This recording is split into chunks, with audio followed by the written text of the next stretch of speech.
इच्छामि खमसमनो दिव्यामुजानि स्थियाय मत्कीर्णवन्दामि इच्छामि खमसमनो दिव्यामुजानि स्थियाय मत्कीर्णवन्दामि इच्छकार शूराय शूरवसैन्यवद सुखसंयम यात्रा निरोचति स्वामी शाता खेरी इच्छामि खमसमनो दिव्यामुजानि स्थियाय मत्कीर्णवन्दामि इच्छाकरण संदिशवन गुठ्ठमेन्द्ररायं खामिम इच्छं खामिराय्या जंकिंची अपत्यं पर्वत्यं पत्ते पाणिनित्यार श्लोक्यास्मै समासनन्तरवासुनिवासे जंगिजे मध्यविनपणं सुमम बैनवतुपजन हम न जानामि तस्मिच्छामि दुकडामि इच्छामि कुमासं जनिसिहाय वन्दामि इच्छाकरण संदिशवन्वायिन संदिशं इच्छामि इच्छामि कुमासं जनिसिहाय वन्दामि इच्छाकरण संदिशवन्वायिन रेषुं इच्छामि इच्छामि जनिसिहाय वन्दामि इच्छकारी भगवान वसाय करी सप्तकोटि नमो हरियन्ताणं नमो सिद्धाणं नमो आर्याणं नमो वज्रायाणं नमो लोये शुद्धसाहुणं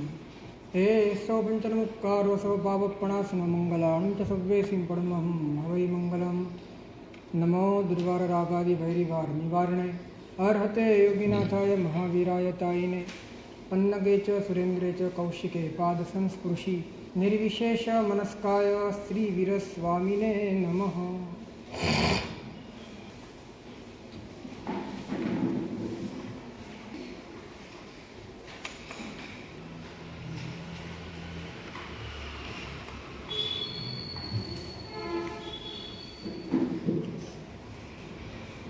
જ્યારે આપણે કશું જ પકડતા નથી ત્યારે આપણે નિર્વિકલ્પ હોઈએ છીએ. દરેક વિકલ્પ એક સૂક્ષ્મ પકડ છે. તમે કાંઈક ગ્રહણ કરો છો માટે વિકલ્પ છે. તમે કશું જ ગ્રહણ નથી કરતા, માત્ર તમે છો ત્યારે નિર્વિકલ્પતા છે. તમે કોઈ પણ જ્ઞેયને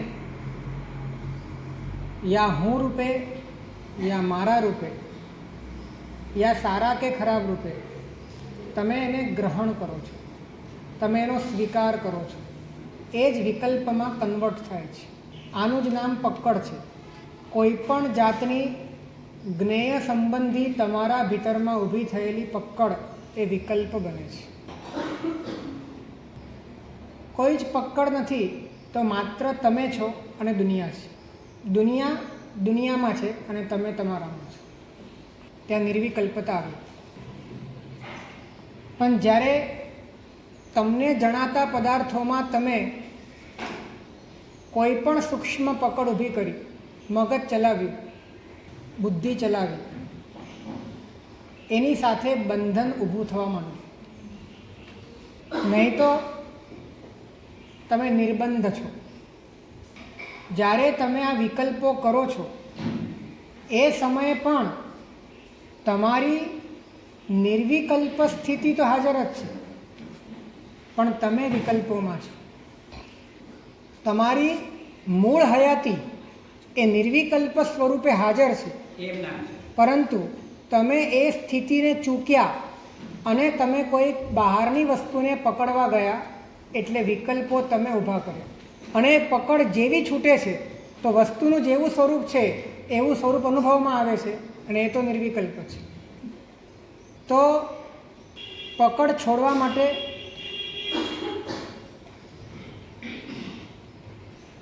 આપણે ત્યાગને મહત્ત્વ આપીએ છીએ, પણ જ્ઞાની કહે છે પકડ છોડવા માટે વૈરાગ્યને મહત્ત્વ આપવાની જરૂર છે. વૈરાગ્ય વગરનો ત્યાગ પકડ વધારે છે.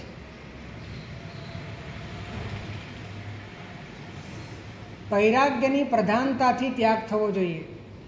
ત્યાગ એ વૈરાગ્ય નથી.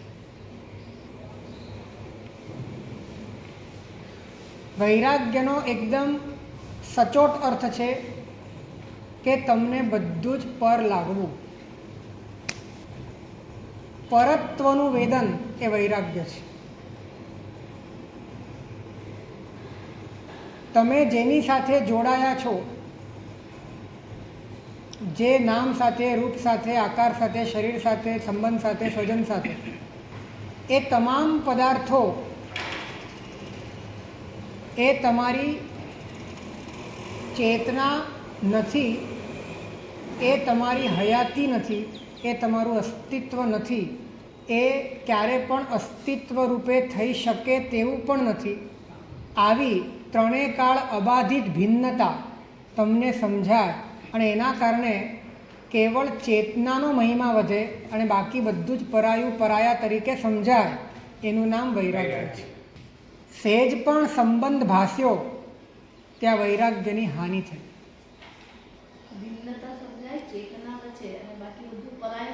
બધું જ પર, એ જ વૈરાગ્ય છે. એ શુદ્ધ વૈરાગ્ય છે.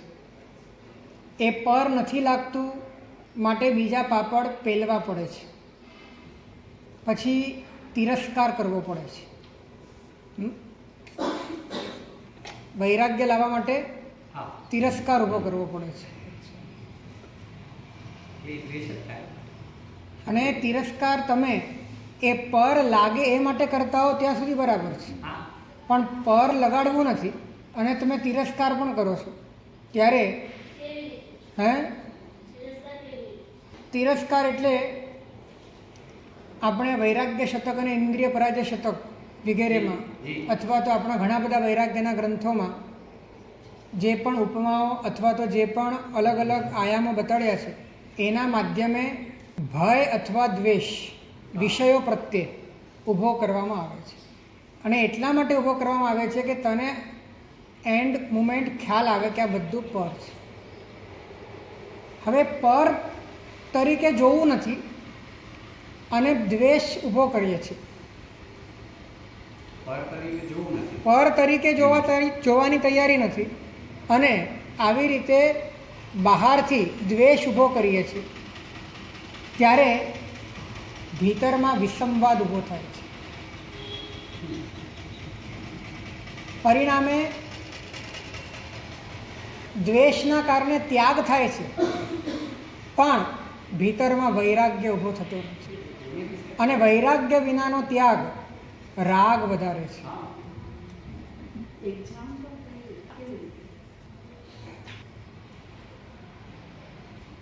આપણે દીક્ષા લેતા પહેલાં પરિવાર છોડ્યો. એ પરિવાર પર લાગવાના કારણે છોડ્યો કે સામાન્ય દ્વેષાત્મક વૈરાગ્યથી છોડ્યો?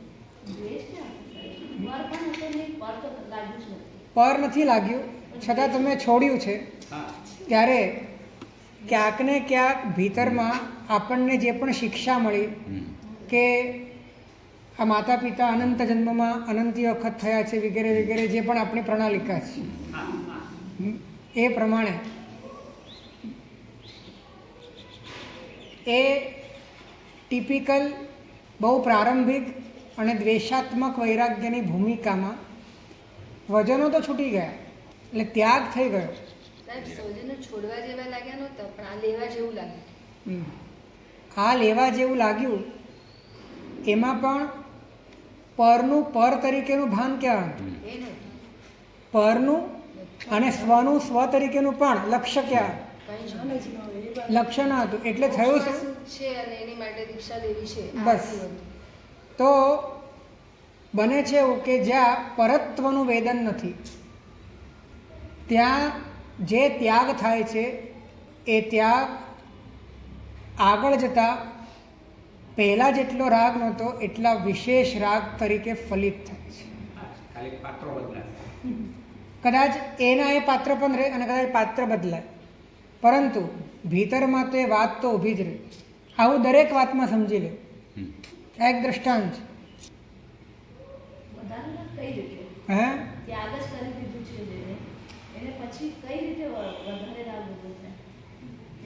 એને તો એને જીવને જે વ્યક્તિને પોતાનું સ્વરૂપ સમજાયું નથી અને સ્વરૂપની પૂર્ણતા ઉપર વિશ્વાસ થયો નથી, એવા વ્યક્તિત્વવાળા અહંકારવાળા વ્યક્તિને પોતાના સુરક્ષા માટે, પોતાને બહેલાવવા માટે, પોતાને પ્રૂફ કરવા માટે એને સામે લિવિંગ પ્રૂફ તરીકે બીજી પણ વ્યક્તિઓ જોઈએ છે કે જે એને પોતે છે એ અહેસાસ કરાવે.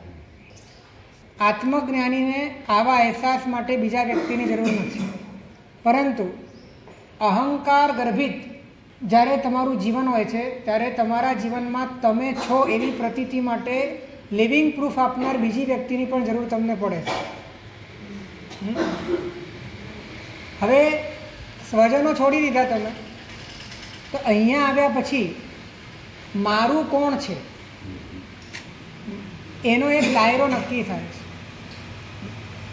અને પોતાની ફ્રિકવન્સીને મેચ થાય, પોતાની રુચિને મેચ થાય, પોતાની વિચારધારાને મેચ થાય, એ રીતના પાત્રો 2-5 શોધીને પોતાનો ત્યાં પણ એક પરિવાર બનાવે છે. અને જેવી બધી સંશ્લેષોની ધારા ત્યાં હોય છે એવા જ પ્રકારની સંશ્લેષોની ધારા અહીંયા પણ ડેવલપ થાય છે. રુચિ તો સારા માટે જ છે ને. હે આપણને સારા પાત્રો ગમતા હોય, બીજા પાત્રો સારા આપણે આપણા કલ્યાણ માટે થતા હોય એવા પાત્રો ગમતા હોય, તેના સાથે સંબંધ રાખી બીજા માટે સંબંધ રાખીએ.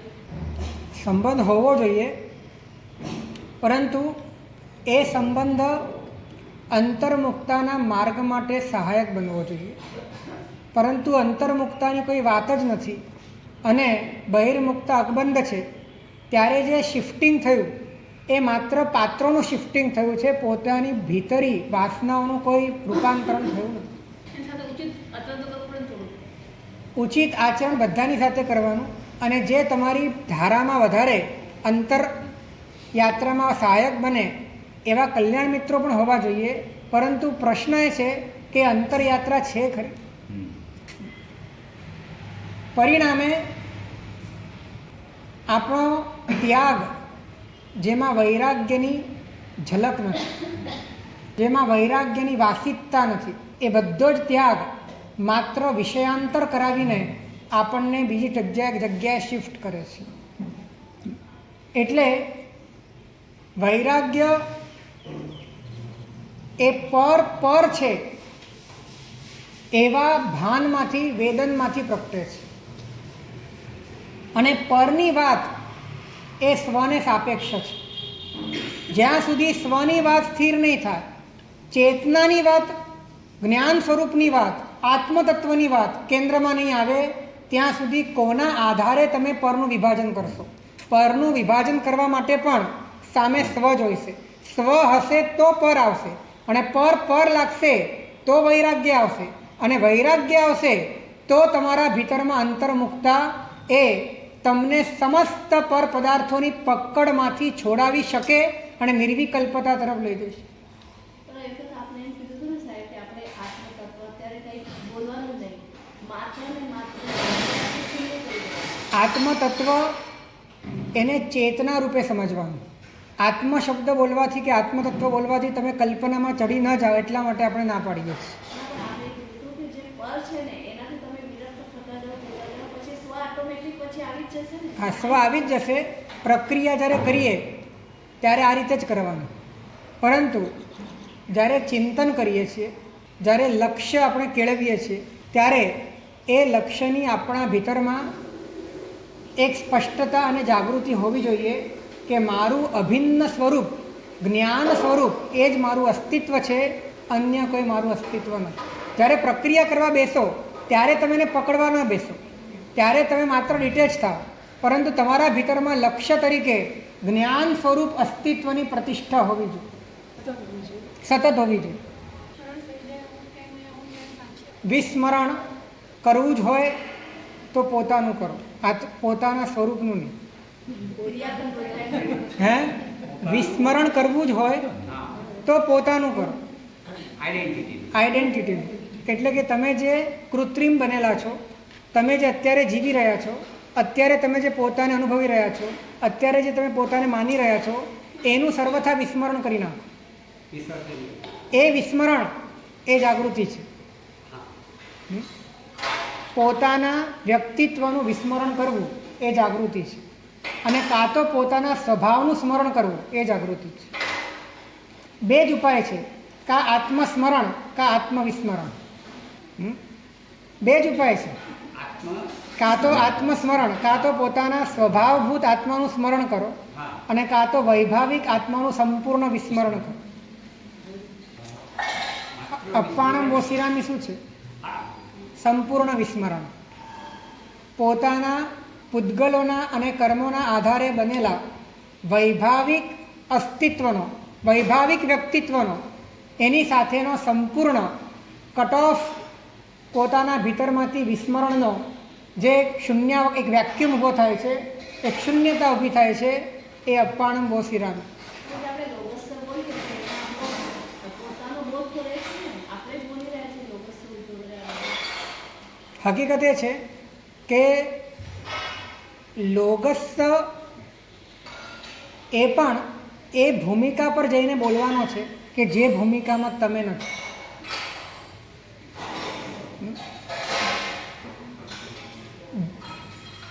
સ્થાનથી, મૌનથી અને ધ્યાનથી, સ્થાણેનમ મૌણેનમ અને જાણેનમ, એટલે મન, વચન અને કાયાથી જ્યારે તમે તમારું વિસર્જન કરી નાખ્યું છે, તો હવે બચ્યું શું? હવે જે બચ્યું એ માત્ર ચૈતન્ય છે, હવે માત્ર ચેતના છે, હવે માત્ર જ્ઞાન સ્વરૂપ છે. બાકી દરેક વસ્તુની સાથેની તમારી જે પણ એક સાંસર્ગિક પકડ હતી, જે એક સંબંધ હતો, એ તમે મૂકી દીધો છે, તમે છોડી દીધો છે, તમે મુક્ત થઈ ગયા છો. હવે માત્ર ચૈતન્ય રૂપે અવતિષ્ઠ થયા છો. અને આ સ્થિતિમાં તમે રહી શકો વધારે એ માટે, કેમ કે ચેતના હજી એટલી સ્થિર નથી થઈ, તો એને આલંબન જોઈએ. એ આલંબન પણ કોનું? જે પરમ સ્થિર થઈ ગયા છે તેનું. માટે લોગસ ગણવાની વાત છે. આ સ્થિતિ પર જઈને લોગસ ગણવાની વાત છે. આપણે કાયાને સાથે રાખીને લોગસ ગણીએ છીએ, વાણીને સાથે રાખીને લોગસ ગણીએ છીએ, મનને સાથે રાખીને લોગસ ગણીએ છીએ. એનો ઉપયોગ છે, પરંતુ એની સાથેનું જોડાણ ન હોવું જોઈએ, એની સાથેની એકાત્મતા ન હોવી જોઈએ, એની સાથેનું તાદાત્મ્ય ન હોવું જોઈએ. કેવળ ચૈતન્ય રૂપે પ્રતિષ્ઠિત થઈને, કેવળ ચૈતન્ય રૂપે અવશિષ્ટ થઈને આ આલંબન લેવાનું છે. ને આગળ જતાં તો આપણે ત્યાં બે પ્રકારના કાયોત્સર્ગ બતાડ્યા છે, અભિભાવ કાયોત્સર્ગ અને ચેષ્ટા કાયોત્સર્ગ. તો સામાન્ય ક્રિયાઓમાં આલંબનપૂર્વકના કાયોત્સર્ગ હોય છે. બાકી જે અભિભાવ કાયોત્સર્ગ છે તેમાં તો લોગસની પણ વાત નથી. એમાં માત્ર ઊભા રહેવાનું છે, એમાં કાંઈ જ ગણવાનું નથી અને એમાં કાંઈ જ કરવાનું પણ નથી. પરમાત્માએ જે કાયોત્સર્ગ કર્યા છે એ અભિભાવ કર્યા છે. એ રીતે જે પણ ચરિત્રોમાં મુનિઓની વાત આવે છે કે બીજા પ્રહરમાં કાયોત્સર્ગ ધ્યાનમાં મુનિ ઊભા રહ્યા, એ બધા જ કાયોત્સર્ગ એ લોગસવાળા નથી, એ માત્ર સાક્ષી ભાવના કાયોત્સર્ગ છે. એ માત્ર પોતાની ચેતનાની ગહન જાગૃતતાના કાયોત્સર્ગ છે.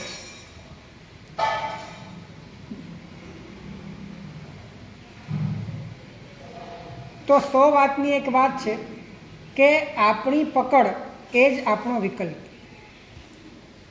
અને આપણે સર્વથા મૂકી દઈએ છીએ તો સર્વથા નિર્વિકલ્પ થઈ શકીએ છીએ. બસ એ મૂકવાની કળા, એ ખરી પડવાની કળા, એ જેટલા અંશે વિકસિત થાય છે એટલા અંશે અંદરનો પરમાત્મા તમને દર્શન આપે છે. બધી જ પકડ આપણે ઊભી કરી છે, અને પકડ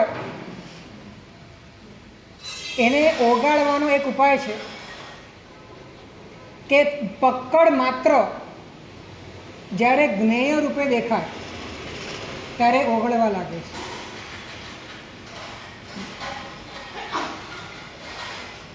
થોડી ઝીણી વાત છે. દરેક પકડ જ્યારે જ્ઞેય રૂપે દેખાવા લાગે તેમ તેમ એ ઓગળવા લાગે. દાખલા તરીકે હું અત્યારે વાચના આપું છું, હવે મારા મનમાં આ ભાવ હોય તો એ પણ હું તરીકેનો એક પકડનો જ ભાવ છે. કેમ કે વાચનાત્મક જે પણ પૌદ્ગલિક વ્યવસાય છે એની સાથે મેં મારા પોતાના હુંને જોડ્યું. હવે જ્યારે એક વિશાળ ચૈતન્યના ફલક ઉપર મને આ આખી સ્થિતિ જ્ઞેય તરીકે દેખાય છે, મારી પકડ મને જ્ઞેય તરીકે દેખાય છે, ત્યારે એ ઓગળી જાય છે, ત્યાં રહેતી જ નથી. ના કેટલો સુંદર ઉપાય છે. હે જ્ઞેય ઓગળે નહીં, પકડ ઓગળી જાય છે. દુનિયામાં જ્ઞેય તો રહેવાના છે અને તમે પણ રહેવાના છો, પણ બે વચ્ચેનો જે સંબંધ છે એ કાલ્પનિક છે અને એ ઓગળી જાય છે. બસ તમે એને જ્ઞેય તરીકે જુઓ, એ પકડને જ્ઞેય તરીકે જુઓ. જ્ઞેયને તો જ્ઞેય તરીકે જુઓ જ છો, એ પકડને પણ જ્યારે તમે જ્ઞેય તરીકે જુઓ છો તો એ ઓગળી જાય છે. લોગસમાં તમારે લોગસ સાથેની પકડ નથી. લોગસ સાથેની પકડ ક્યાં છે? ત્યાં તો તમે પકડથી છૂટીને પછી લોગસમાં પ્રવેશ્યા છો, અને એ પણ સ્થિર થવા માટે. તો ત્યાં તમારો પકડનો સંબંધ નથી. જ્યાં વ્યક્તિત્વનો સંબંધ ઊભો થયો છે, જ્યાં તમારો મમત્વનો સંબંધ ઊભો થયો છે, જ્યાં અંદરથી અભિપ્રાયોનો સંબંધ ઊભો થયો છે, એવી જે સૂક્ષ્મ પકડ છે એ પકડ જ્યારે જ્ઞેય રૂપે તમને ભાસવા લાગે તો ચૈતન્યના આલોકમાં એ બધો જ અંધકાર વિલીન થઈ જાય છે, સમાપ્ત થઈ જાય છે. માત્ર ચૈતન્ય સત્તા રહે છે. વ્યક્તિત્વ જો આવી જતું હોય અને તમે એને જ્ઞેય તરીકે જોઈ લેતા હો તો ત્યાં પણ નીકળી જશે. કોઈ પણ જ્ઞેય સાથે કરતા ભાવ તમે ઊભો કરી શકો છો. હું ગણું છું અને મારાથી આવું થાય છે, હું આ કરી શકું છું. સાધનાનો પણ કરતા ભાવ આવી શકે.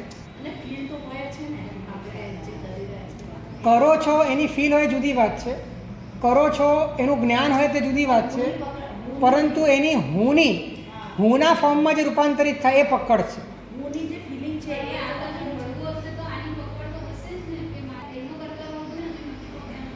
જ્યારે તમે ખરીને અંતરતમ દિશામાં ઢળવામાં અને સમાઈ જવાના ઢળાવ સાથે જ્યારે તમે કોઈ પણ આલંબનને પકડો છો ત્યારે આલંબનથી કરતા ભાવ ઊભો કરવાની તમારી ધારા નથી હોતી. જ્યારે તમે બહિર્મુખ હો છો ત્યારે દરેક આલંબન તમારા કરતા ભાવ માટેનું નિમિત્ત બને છે, પરંતુ જ્યારે તમારી ધારા જ અંતરતમ છે, અંતર્મુખ છે, ત્યારે તમે આલંબનને એને માટે પકડતા જ નથી. નહીં, અકર્તા ભાવ તરફ ઢળી રહ્યા છે.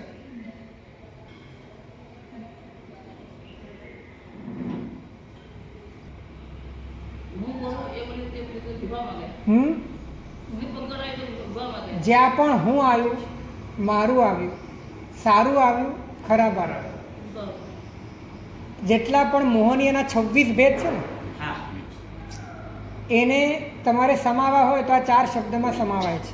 હું, મારું, સારું, ખરાબ. આ 4માં બધા જ મોહનીયના ભેદ આવે. હું, મારું, સારું, ખરાબ. આ 4 વસ્તુ નીકળી ગઈ એટલે મોહ નીકળી ગઈ.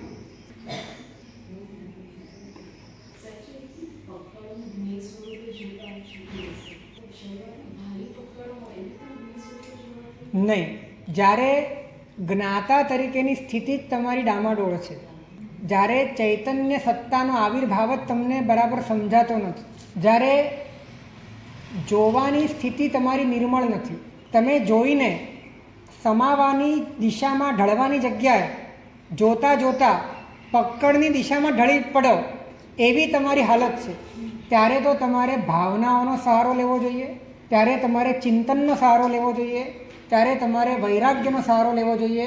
એના માધ્યમે પોતાના મતિને, પોતાના ભાવને, પોતાના હૃદયને પરિષ્કૃત કરવું જોઈએ અને અંતરથી પકડોને પાતળી કરવી જોઈએ. એ પાતળી થયેલી પકડોને, જે અવશિષ્ટ રહેલી પકડ છે, સૂક્ષ્મતમ પકડો છે, એનો ઈલાજ એને જ્ઞેય રૂપે જોવાથી થાય છે. પકડ કેવી રીતે કાર્ય કરે છે, કેવી રીતે ખબર પડે કે આ પકડ ચાલુ છે હમણાં? જ્યારે તમને તમારું સ્વરૂપ જ્ઞાન સ્વરૂપે અવભાષિત નથી થઈ રહ્યું. જ્યારે તમે પોતાને સ્વતંત્ર સત્તા તરીકે મહેસૂસ નથી કરી રહ્યા, ત્યારે જાણે અજાણે તમે કોઈકને કોઈક પૌદ્ગલિક પરિવેશમાં, કોઈકને કોઈક ઢાંચામાં, કોઈકને કોઈક ફ્રેમમાં, હુંપણાના બીબામાં તમે ઢળી ગયેલા છો. એ તમારી પકડ છે. તમે કાંઈક પકડી લીધું છે અને તમે ઊભા થઈ ગયા છો. એટલે જ્યારે તમને તમારી સ્વતંત્ર જ્ઞાન સત્તાનો અનુભવ નથી, ત્યારે તમે કોઈકને કોઈક પકડમાં ઊભા છો. અને જ્યારે તમે પકડમાં ઊભા છો, ત્યારે પકડને તમારે સમજવાની છે કે આ પકડ છે. એ પકડ તમને પકડ તરીકે નહીં દેખાય, એ પકડ તમને અનુભૂતિ રૂપે દેખાશે. સમજાયું? એ પકડ તરીકે નહીં દેખાય, એ પકડ તમને અનુભૂતિ રૂપે દેખાશે. અને એ અનુભૂતિને જ્યારે તમે જ્ઞેય બનાવી દો છો, ત્યારે અનુભૂતિ ઓસરી જાય છે. થાક લાગ્યો અને આરામ કર્યો તો અનુભૂતિ પછી એની જ થઈ જાય. તમને ખરાબ લાગ્યું?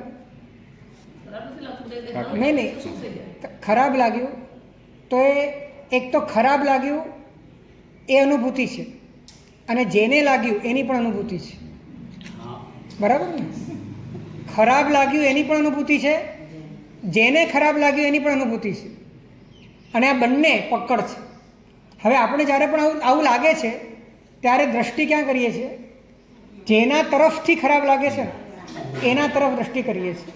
એટલે પકડ હજી વધી જાય છે, પકડ ઘટતી નથી. એની જગ્યાએ આજે ખરાબ લાગ્યું, આજે દુઃખની સંવેદના ભીતરમાં થઈ રહી છે, એને જ્ઞેય તરીકે જો તમે એને મૂકી દો, એને જ્ઞેય તરીકે તમે એને જોઈ શકો, તો ધીરે ધીરે ધીરે એ બધી જ પકડ, હા એ બહુ બળવાન હોય અને તમારી ભીતરમાં ચંચળતા જ ઊભી કરતું હોય, તમે જોઈ શકો એટલી પણ તમારી ધીરતા અને સ્થિરતા ન હોય, તો સૌથી પહેલાં તમારે વિચારોથી અને ભાવનાઓથી પોતાના મનને શાંત કરવું જોઈએ. પછી જે પણ અંદરમાં ઓપરેશન કરવાનું છે એ આ રીતે થાય કે તમે એને જ્ઞેય તરીકે જોઈ લો, તો છેલ્લે ચૈતન્ય સત્તા તરીકે તમે રહી જશો, બાકી બધું ઓસરી જશે. કેટલી સામાન્ય પદ્ધતિ છે, કેટલી સરળ છે.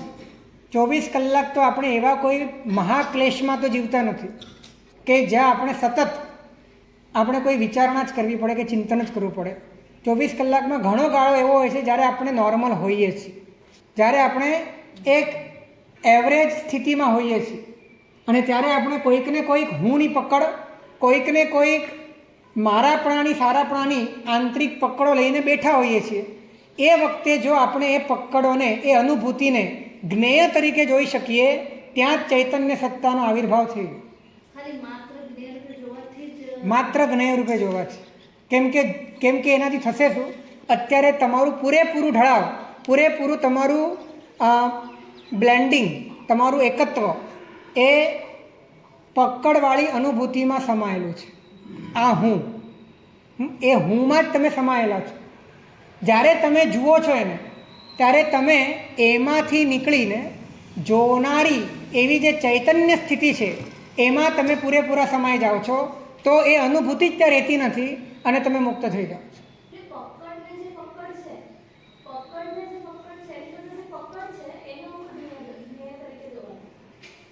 પકડનો અર્થ છે હું પણ, મારા પણ.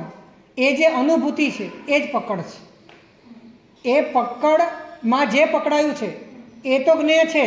દાખલા તરીકે હું શરીર છું, એ તો જ્ઞેય છે, પણ હું શરીર છું એવી જે અનુભૂતિ છે એ પણ જ્ઞેય છે.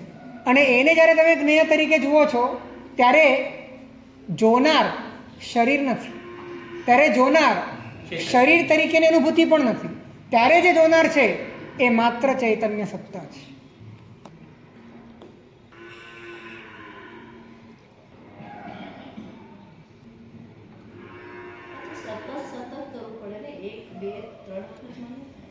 આ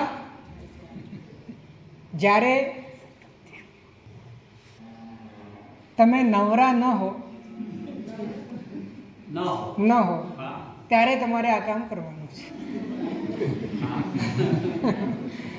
તો નવરાશો ત્યારે ઓટોમેટિક થશે. કેમ કે આ કામ એ વાસ્તવિક કાર્ય છે. બાકીનું કાર્ય નવરાશનું છે. આ કાર્ય વાસ્તવિક કાર્ય છે. તમારા જીવનનું મુખ્ય કાર્ય તો આ જ છે. બાકી જે કાર્ય છે ને એ નવરાશનું કાર્ય છે. એટલે મેં એમ કીધું કે જ્યારે તમે નવરા ન હો ત્યારે આ કાર્ય કરો. કોઈ પણ વિચાર ના આવતો હોય. નહીં સમજાય.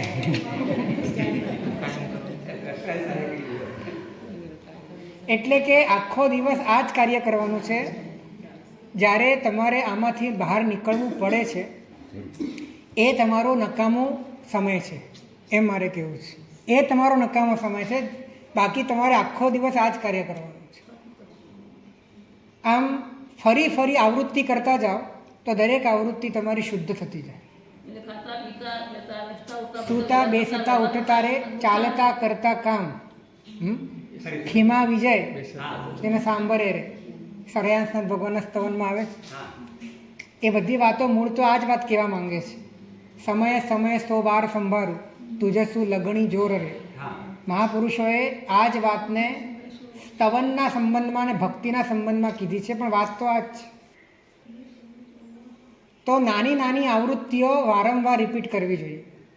હવે આ છૂટા પડવું, અટકવું અને ચૂપ થવું. તમે એવું સમજ્યા કે પહેલાં છૂટા પડવા માટે ઘણો ટાઈમ જોઈશે, પછી અટકવા માટે ઘણો ટાઈમ જોઈશે અને પછી ચૂપ થવા માટે ઘણો ટાઈમ જોઈશે. એવું નથી. તમે 3 મિનિટમાં આખી પ્રોસેસ પૂરી કરી શકો છો. દાદાના દરબારમાં ગયા ઉપર યાત્રા કરીને તમે બધું ઢીલું મૂકી દીધું. 1 મિનિટ સુધી તમે તમારા શરીરને, મનને, વિચારોને, માન્યતાને, હુંને બધાનું રિલેક્સેશન કરી દીધું, છૂટું મૂકી દીધું. કોઈ સંબંધ તમે ન રાખ્યો. પછી તમે દ્રશ્યાલંબન લીધું દાદાનું, પણ એને તમે પકડતા નથી. એને તમે પકડતા નથી, માત્ર આલંબન લીધું છે. પકડવું અને આલંબન લેવું બે જુદી વાત છે. અને એ દ્રશ્યાલંબન લેતા લેતા ચેતનાની એટલી સઘનતા થાય કે આલંબન છૂટી જાય અને દાદા પ્રગટી જાય. તો 3 મિનિટમાં આખી એક આવૃત્તિ પૂરી થઈ. આવી આવૃત્તિ વારંવાર વારંવાર વારંવાર વારંવાર થયા કરે તો ધીરે ધીરે દરેક આવૃત્તિ વધારે ને વધારે પરિશુદ્ધ થતી જાય.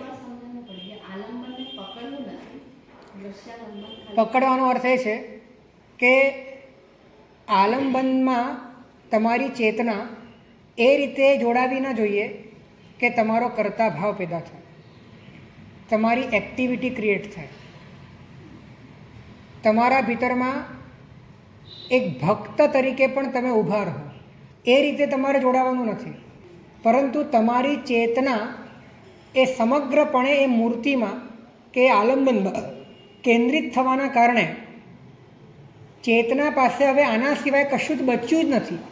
આવી સ્થિતિ બનવી જોઈએ. એને માટે આલંબનની વાત છે કે માત્ર હવે તન્મયતા જ બચી છે, માત્ર હવે એના પ્રત્યેની એકાકારતા જ બચી છે, ચૈતન્યની સ્થિતિ બચી છે, બીજું કાંઈ જ બચ્યું નથી. આવી સ્થિતિ જ્યારે તમે ભક્ત તરીકે ઊભા રહો છો ને ત્યારે દાદાનું મહત્ત્વ ઘટી જાય છે અને તમારું મહત્ત્વ વધી જાય છે.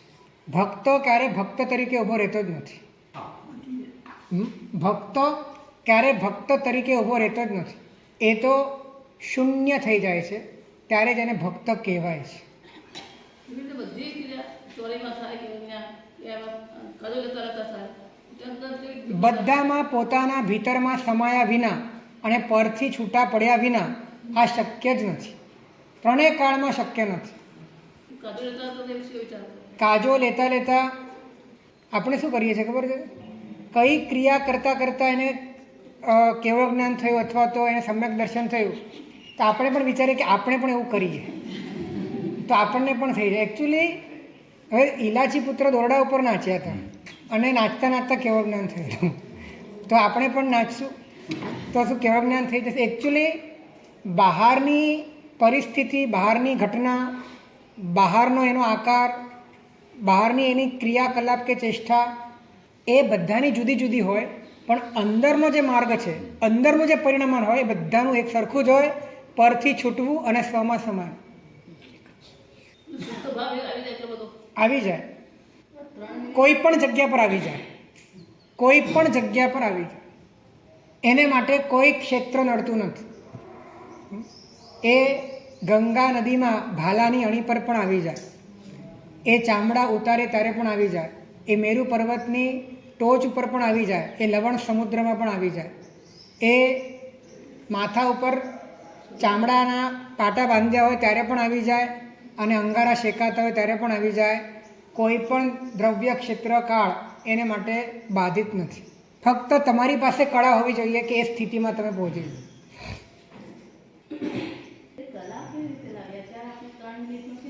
આ 3 મિનિટની આવૃત્તિ જો વારંવાર થાય, હે 3 મિનિટ માટે આવી રીતે કરવા બેસી પણ જઈએ, નથી થતું આવું. 2 કલાક સુધી બેસીએ તોય નહીં થાય. 2 કલાક સુધીની તમારી પ્રોસેસ ખોટી છે. હા, એટલે શું ખૂટે છે? ખૂટે છે પોતાના અહંકારને, પોતાના વ્યક્તિત્વને, પોતાના હુંને મૂકી દેવાનું સામર્થ્ય ખૂટે છે. અંદરથી ઝીરો થઈ જવાનું સામર્થ્ય ખૂટે છે. એના સિવાય કાંઈ ખૂટતું નથી. જ્યાં સુધી એ પથ્થર અંદર ઊભો છે ત્યાં સુધી અંતરાય ઊભો છે. એટલે સૌથી પહેલાં કોઈ પણ સાધનાનું સૌથી પહેલું ચરણ એ વિશ્રાંતિ છે.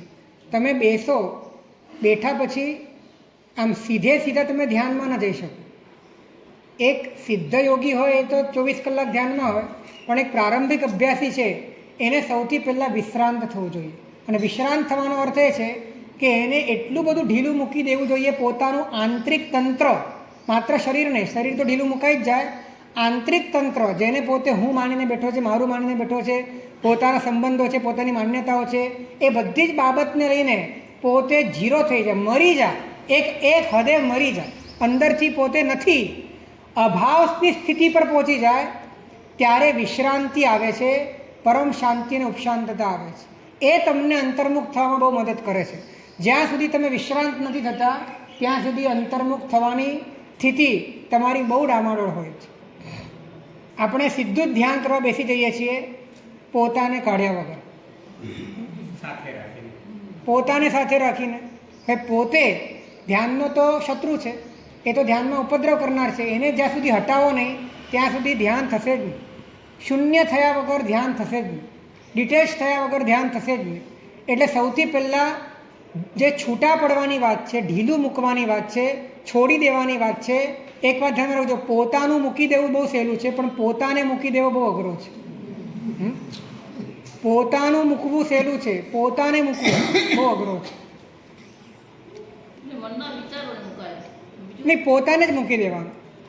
પોતે નથી એમ સમજી લો. ગઈકાલે જ આ લોકોને વાત કરી હતી કે એકવાર મરી જાઓ અને પછી જીવવાનું ચાલુ કરો. એકવાર મરી જાઓ પછી જીવવાનું ચાલુ કરો તો જીવનમાં કોઈ ઉપાધિ જ નથી. હે પોતાના અભાવની અનુભૂતિ કરવી એ મૃત્યુ છે. અને કયા પોતાની? જે અત્યારે પોતાને અનુભવી રહ્યો છે એ પોતાના અભાવની અનુભૂતિ કરવી. એટલે કે પોતે જે નથી અને જે પોતે બની ગયો છે એના અભાવની અનુભૂતિ કરશો તો જે પોતે છે એના ભાવની અનુભૂતિ થઈ જશે.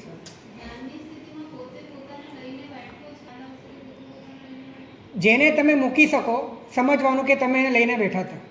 એકદમ સિમ્પલ. તમે એને નથી મૂકી શકતા કે જે તમારું છે, તમે એને જ મૂકી શકો છો જે તમારું નથી. તમે જેને ઢીલું મૂકી શકો છો ને, જેને તમે ભૂલી શકો છો, જેને તમે તમારા ભીતરથી અવોઇડ કરી શકો છો, જેના માટેના તમે પકડ કે શિથિલતા કરી શકો છો, એ બધું જ પર છે, એ બધું જ વૈભાવિક છે. તમે તમારા નામને ભૂલો, નામની સાથે તમે અંદરથી તમારો સંબંધ કાપી નાખો, એવું બની શકે છે, એવું થઈ શકે છે. તો એનો અર્થ એ છે કે નામ તમારું સ્વરૂપ નથી. જેને તમે મૂકી શકો ને,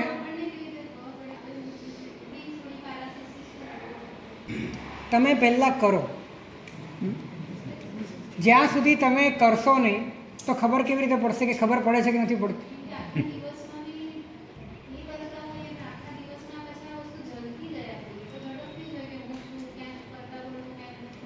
આખા દિવસમાં એક સાથે નહીં થાય, પરંતુ પ્રેક્ટિસ, તમારી જે ધ્યાનાત્મક પ્રેક્ટિસ છે, જે તમારો પ્રાઇમ ટાઈમ છે, એમાં તમે આ વસ્તુ ઘટતા જાઓ તેમ તેમ એની અસર બાકીના 23 કલાક ઉપર પથરાતી જાય. એમ કરતાં કરતાં શિફ્ટિંગ ધીરે ધીરે થતું જાય. કોઈ પણ બનાવ બને તેમાં પછી લઈ લેવાનું આપણે પોતા પર લઈ લેવાનું. કોઈ પણ બનાવ બને એમાંથી આ બે પર નહીં ધરવાનું પણ પોતા પર જવાનું. એટલે સ્વભાવમાં શાંતિ રાખવાની.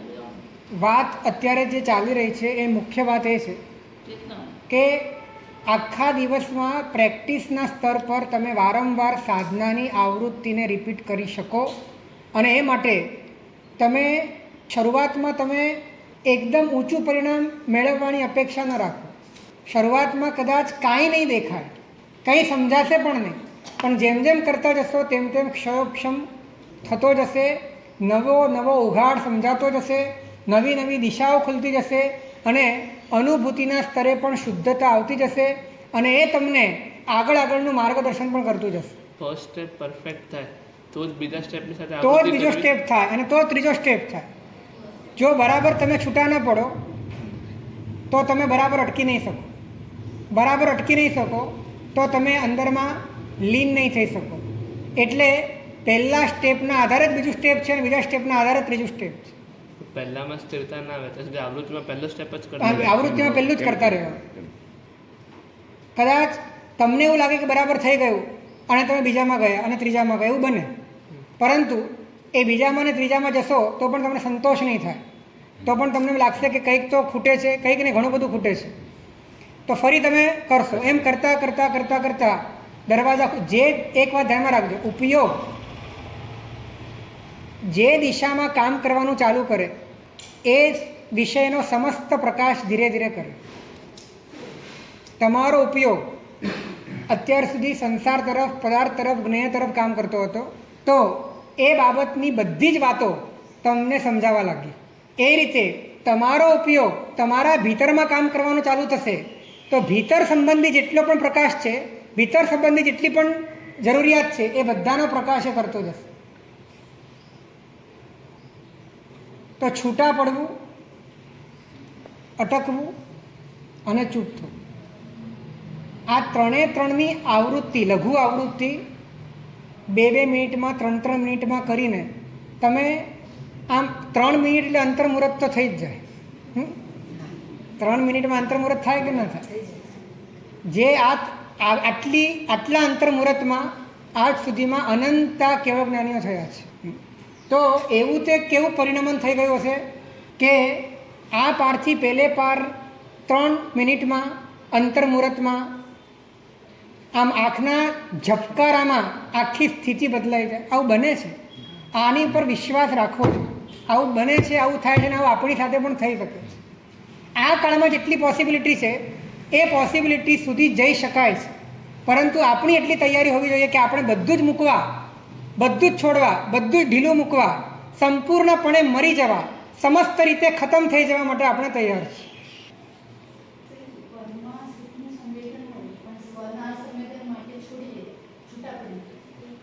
પરમાં સુખનું સંવેદન જેને છે એનાથી પણ છૂટા પડી જાય. પરમાં સુખનું સંવેદન છે માટે પરથી છૂટા પડીએ. પણ પરથી છૂટો કોણ પડશે? પરથી છૂટો કોણ પડશે? છૂટો છે તે છૂટો પડી શકે. અહીંયા આપણે ભૂલ કરીએ છીએ કે પરથી છૂટા પડીએ છીએ પણ પરમાં જેને રસ હતો અને સ્વમાં જેને જવું છે એ કોણ છે? એ તો એક વ્યક્તિત્વ છે, એ તો એક અહંકાર છે, એ તો કોઈ ફ્રેમમાં ઢળેલો ઢાંચો છે. આપણે એ પરનો રસ છોડ્યો, આ પરનો રસ છોડ્યો. આપણે એમાંથી સુખ બુદ્ધિ છોડી, આમાંથી અસ્તિત્વ બુદ્ધિ છોડી. આપણે એનાથી ભાગવા તૈયાર છીએ, આને મૂકવા તૈયાર છીએ. અને આ છે માટે આ જોઈએ છે. સમજી લો તમે. આ વ્યક્તિત્વ છે, અહંકાર છે, જે પૌદ્ગલિક વૈભાવિક હું છે એને પરમાં રસ છે.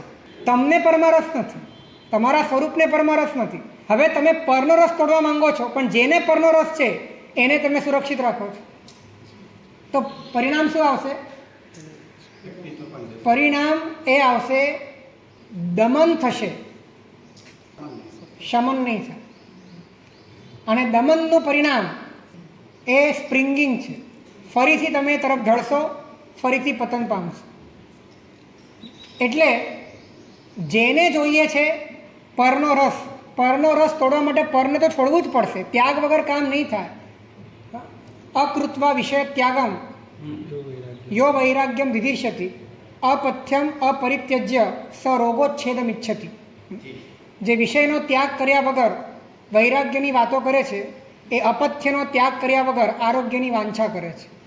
એટલે વિષય તો છોડવો પડશે, પણ વિષય જેને જોઈએ છે ને એને પણ છોડવો પડશે. અને એને છોડવાની કુશળતા જેટલી આવશે તો તમને સ્વસત્તા કાંઈક તો તમને અણસારમાં પરોક્ષ રીતે સમજાતી જશે. અને એનું બળ એવું હશે કે અનુભવાતું પરનું સુખ એ પણ તમને ફિક્કું લાગશે. નહીં અનુભવાયેલું એવું સ્વનું સુખ એ પણ તમને બળવાન લાગશે. શું કીધું? અનુભવાતું પરનું સુખ એ પણ તમને ફિક્કું લાગશે, ને નહીં અનુભવાયેલું એવા સ્વના સુખ પ્રત્યે પણ તમારા ભીતરમાં એવી આસ્થા જામશે કે તમારું આત્મબળ વધી જશે. પણ આપણે થોડી વાર ચિંતા તેની સમજ ભલે. એટલે ચિનગારી માટે આપણે શું કરશું? ચિનગારી માટે આ ચિનગારી પોતાને મૂકવાથી જલે છે. આ ચિનગારી પોતાને ભૂલવાથી પ્રગટે છે. આ ચિનગારી તમે જે હદે પોતાને મૂકી શકો એ હદે પોતાને મૂકવાથી, પોતાનું વૈભાવિક સ્વરૂપ વિસ્મૃત કરવાથી ભીતરમાં એ ઉજાસ પથરાય છે કે જેમાંથી આખો મોક્ષ માર્ગ તમને સમજાય છે. માટે આખા દિવસમાં આપણે જ્યારે પણ નોર્મલ સ્થિતિમાં હોઈએ, એબનોર્મલ સ્થિતિમાં હોઈએ ત્યારે કદાચ આપણને ભાવનાઓ, ચિંતનો, વિચારણાઓ કામ લાગે. પણ નોર્મલ સ્થિતિમાં હોઈએ ત્યારે આપણા ભીતરની જે પણ હું, મારું, સારું, ખરાબ જે પણ પકડો છે એ તમામ પકડોને, એ તમામ અનુભૂતિઓને બહુ સહજતાથી, કોઈ પણ જાતનું જોર જબરદસ્તી કર્યા વગર અતિ સહજતાથી એને જ્ઞેય તરીકે જોવાની આદત પાડીએ તો ધીરે ધીરે આપણી સ્થિતિ એ પકડમાંથી છૂટી જાય અને ચૈતન્ય તરીકે, ચેતના તરીકેની સ્થિતિ આપણી વધુને વધુ ગહન થતી જાય, ખુલતી જાય, એને સમજવાની કળા આવતી જાય. ચેતના જે દિવસે સમજાશે એ દિવસે અધ્યાત્મ માર્ગમાં ઊભા રહેવાની ગ્રીપ ઓટોમેટિક આવી જશે. કારણ કે તમારી પાસે આધાર આવી ગયો, તમારી પાસે સ્વનું કેન્દ્ર એનું એક લક્ષણ આવી ગયું, અને તમારે ક્યાં ઠરવાનું છે અને તમારે શું થઈને રહેવાનું છે એનું તમને કંઈક કૌશલ્ય આવી ગયું તો ઓટોમેટિક એને પકડીને પરને છોડવું અને પરને છોડીને એમાં સમાવવું એ ગ્રીપ તમારી વધતી જશે. અને પરિણામે પરિણમન પણ તમારું એ આગળના ગૂંઠણાઓના વિકાસક્રમમાં તમને લઈ જશે. માટે અટકવું અને ચૂપ થવું, આ બંનેને સારી રીતે સફળ કરવું હોય તો પોતાની પકડને જ્ઞેય રૂપે જોવાની સહજ દ્રષ્ટિ એને જોવા માટે પાછું તમારે તૂટી નહીં પડવાનું. કેમ કે જો તમે તૂટી પડો તો એક નવો પાછો મનના સ્તરે કરતા ભાવ પેદા થાય છે. પણ જે સહજ સ્થિતિ છે તમારી, એ સહજ સ્થિતિમાં તમારી અંદરની બધી જ દુવિધાઓને, પકડને, દુઃખને, અહંકારને, ચંચળતાને, અસ્થિરતાને જ્યારે તમે સહજ ભાવે જુઓ છો, જાણો છો, એને જ્ઞેય બનાવો છો, એ જણાય છે, ત્યારે ધીરે ધીરે તમે કઈ કોટીમાં આવો છો? જ્ઞાતા કોટીમાં. જ્ઞેય કોટીમાંથી જ્ઞાતા કોટીમાં તમારો પ્રવેશ થાય છે. જે જ્ઞાતા તમારું સ્વરૂપ છે, જ્ઞાન તમારું સ્વરૂપ છે, એ સ્વરૂપમાં તમે ધીરે ધીરે સંક્રાંત થાવ છો, અને એ સંક્રાંતિ એ જ અધ્યાત્મનું ફળ છે, અને એની પરિપૂર્ણ દશા એ જ સિદ્ધત્વ છે. એ સિદ્ધત્વ સુધી પહોંચવા માટે આપણે આ પકડને મૂકવાનું કૌશલ્ય કેળવીએ અને પોતાની ચૈતન્ય સત્તાને સમજવાનો પ્રયત્ન કરીએ. ધન્યવાદ.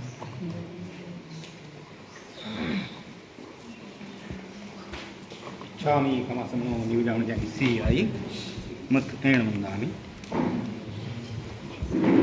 इच्छामि खमासमनो नियुजामि जनिष्यामि मत्क्षेणन्दामि शिक्षकाररायशोतवसैन्यवदत्तयज्ञात्तन्यति स्वामी शाताचेति इच्छामि खमासमनो जनिष्यामि मत्क्षेणन्दामि इच्छाकरणशनीश्वरं अगुठ्यं वेङ्कटायं खामि इच्छं खामिराय्यं ह्यं केञ्चिया पत्यं परपत्यं प्रत्ययपाणिं चलसलचषणि समासनन्तरवासविवासैलङ्गिनी मध्याविनविनं खमम वैरमद्वेजणहं इच्छामि नुगुणां इच्छामि खमसमनो नियुजामि जनिष्यामि मत्क्षेणन्दामि सुखशातां सर्वमंगल मंगल्यम सर्वकल्याण कारणम प्रधानम सर्वधर्माणाम जय